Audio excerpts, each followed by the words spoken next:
क्या आपके साथ ऐसा होता है कि आप बहुत सारे प्लान्स बनाते हो, बहुत सारे गोल्स और हैबिट्स सेट करने की कोशिश करते हो, लेकिन आप उनको भी प्रोक्रेस्टिनेट करने लग जाते हो। आप ये सोचते हो कि कल कर लूंगा या परसों कर लूंगा या नेक्स्ट वीक से स्टार्ट कर लूंगा या 1 मई से स्टार्ट कर लूंगा। अगर आपके साथ भी ऐसा होता है तो आप अकेले नहीं हो, हम सब प्रोक्रेस्टिनेट करते हैं। It's a human behaviour. Procrastination पर एक ऐसी चीज है जो हम सबको हमारे गोल्स, हमारे ड्रीम्स से दूर ले जाता है। But thanks to the field of neuroscience हम आज समझ चुके हैं द साइंस बिहाइंड प्रोक्रेस्टिनेशन। और इस वीडियो में मैं आपको साइंस बिहाइंड प्रोक्रेस्टिनेशन तो बताऊंगी ही, लेकिन वो तरीके भी बताऊंगी जिससे आप प्रोक्रेस्टिनेशन को बीट कर पाओगे और आगे बढ़ के अपने सारे सपने पूरे कर पाओगे। तो पूरा वीडियो जरूर देखिए और हाँ, subscribe to my channel if you haven't already. सबसे पहले समझते हैं कि प्रोक्रेस्टिनेशन एक्चुअली है। प्रोक्रेस्टिनेशन एक ऐसी एक्ट है जिससे आप अपने काम, अपने इंपॉर्टेंट टास्क्स को डिले करते रहते हो कि आप बाद में करोगे until the last minute. Last minute होगा, कल एग्जाम होगा और आप रात को पढ़ाई करोगे, कल प्रोजेक्ट सबमिशन होगा और रात भर बैठ के आप वो डेडलाइन मैच करने की कोशिश करोगे। प्रोक्रेस्टिनेशन हम सब करते हैं, लेकिन ये एक ऐसा एक्ट है जिससे हम सबकी मेंटल वेलबींग पे बहुत असर पड़ता है, क्योंकि ये हमारी बॉडी को सिग्नल देता है हर समय स्ट्रेस्ड रहने की। जब हम लास्ट मिनट काम करते हैं तो हम स्ट्रेस तो होते ही हैं, एंग्शियस भी होते हैं, हमारे अंदर एक डर भी होता है कि हम कंप्लीट नहीं कर पाएंगे। लेकिन हम प्रोक्रेस्टिनेट करते क्यों हैं? इसके पीछे साइंस ये है कि हम अवॉइडेंट बिहेवियर में फंस जाते हैं जब भी हम अपने इमोशंस नहीं मैनेज कर पाते कोई सर्टेन टास्क्स या एक्शन के प्रति। तो आपको कोई भी नया काम करना है, आपने नोटिस किया होगा कि आप तभी प्रोक्रेस्टिनेट करते हो जब आपको वो काम या तो डिफिकल्ट लगता है या आपको एंग्जाइटी देता है वो काम, या आपको कुछ ना कुछ स्ट्रगल करना पड़ता है उस काम में। तो उससे बचने के लिए आपका ब्रेन आपको प्रोटेक्ट करने की कोशिश करता है और आप इस अवॉइडेंट बिहेवियर में घुस जाते हो कि कल कर लेंगे या बाद में कर लेंगे। और जब डेडलाइन आती है तब तो आपको करना ही पड़ता है, लेकिन तब आपका स्ट्रेस और एंग्जाइटी लेवल और भी बिल्डअप हो चुका होता है। क्योंकि सही बात तो आपको पता है क्या होता है, आप प्रोक्रेस्टिनेट भले ही कर रहे हो, लेकिन आपका ब्रेन उस टास्क के बारे में सोचना बंद नहीं करता है। सबकॉन्शियस में वो टास्क आपके रहता है, तो आप पूरा टाइम स्ट्रेस और एंग्जाइटी तो कैरी कर ही रहे हो, लास्ट मिनट वो स्ट्रेस और एंग्जाइटी और ज्यादा बढ़ जाती है। एक और चीज आपने नोटिस की होगी, आप तभी प्रोक्रेस्टिनेट करते हो जब आपके पास एक क्लियर प्लान ऑफ एक्शन या स्टेप्स नहीं होते कोई एक टास्क या प्रोजेक्ट कंप्लीट करने के लिए। तो ये सब जानते हुए, ये सब समझते हुए, चलिए अब देखते हैं कि ऐसे क्या स्टेप्स आप ले सकते हैं जिससे आप प्रोक्रेस्टिनेट करना कम कर देंगे या बंद कर देंगे और अपने सारे सपनों को पूरा कर पाएंगे। तो पहला स्टेप है अंडरस्टैंडिंग योर इमोशंस। आप नोटिस करिए कि जो भी ऐसे टास्क हैं जिनको आप बहुत टाइम से पुट ऑफ कर रहे हैं कि अभी नहीं करूंगा, बाद में करूंगा, उन टास्क के बारे में जब आप सोचते हैं, उनको करने का सोचते हैं, तो आपके मन में आप अंदर से क्या फील करते हैं? क्या आप एंग्शियस फील कर रहे हैं? क्या आप डरा हुआ फील कर रहे हैं? क्या आप स्ट्रेस्ड फील कर रहे हैं? बोर्ड फील कर रहे हैं?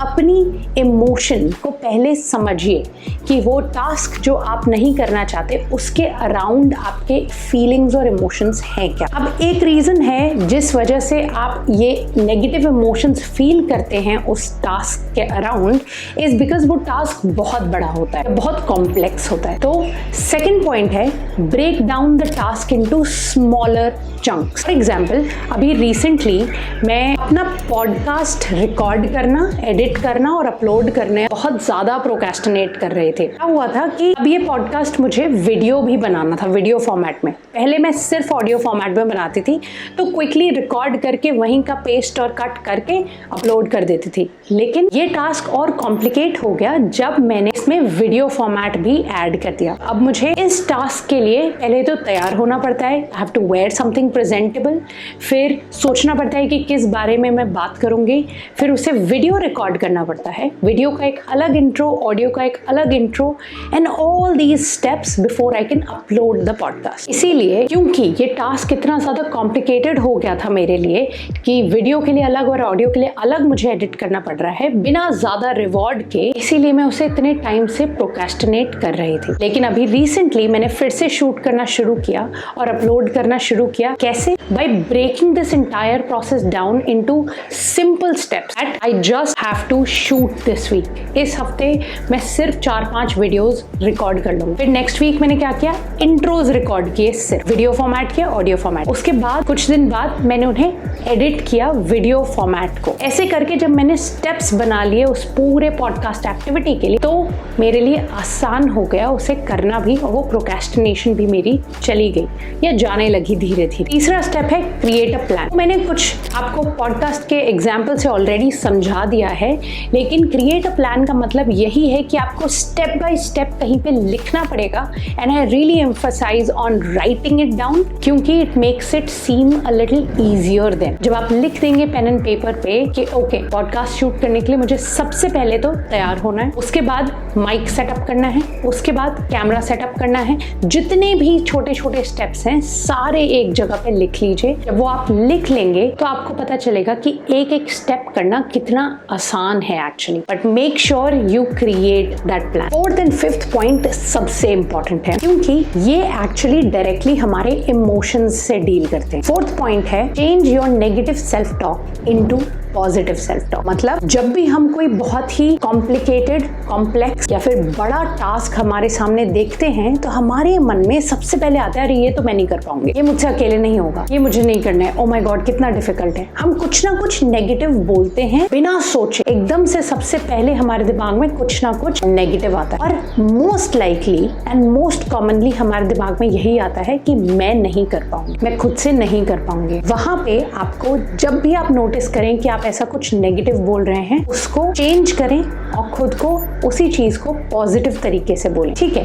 ये टास्क डिफिकल्ट है, लेकिन मैंने स्टेप बाय स्टेप प्लान बना लिया है, मैं स्टेप बाय स्टेप ये काम कर पाऊंगी। खुद को सिर्फ ये बोल पाना कि I am capable of doing this, मैं ये कर सकती हूँ, and change how you think about the task. शुरू में शायद आपको बिलीव ना हो, लेकिन जब आप रोज अपने आप को बोलते रहेंगे तो आपका माइंडसेट भी बदलेगा। फिफ्थ पॉइंट है रिवॉर्ड योरसेल्फ। जैसे जैसे आप एक एक स्टेप कंप्लीट करते जाएंगे, एक एक smaller chunks of tasks complete करते जाएंगे, खुद के लिए कुछ ना कुछ रिवॉर्ड रखें। वो रिवॉर्ड कुछ भी हो सकता है, आप कुछ अच्छी ट्रीट खा सकते हैं, 5-10 मिनट इंस्टाग्राम पे स्क्रॉल कर सकते हैं, अपना कोई फेवरेट शो देख सकते हैं, कुछ भी आपको डिसाइड करना है आपके टास्क के हिसाब से आपका वो रिवॉर्ड क्या हो सकता है, और उस रिवॉर्ड के चलते आपको अपने आप को मोटिवेटेड रखना। इससे पहले कि मैं ये वीडियो कंक्लूड करूं, मैं आपको रिवॉर्ड के पीछे साइंस समझाना चाहती हूँ। रिवॉर्ड्स क्यों काम करते हैं। हम जब भी कुछ करना चाहते हैं तो हम या तो पॉजिटिव रीइंफोर्समेंट से मोटिवेटेड होते हैं या नेगेटिव रीइंफोर्समेंट से। मतलब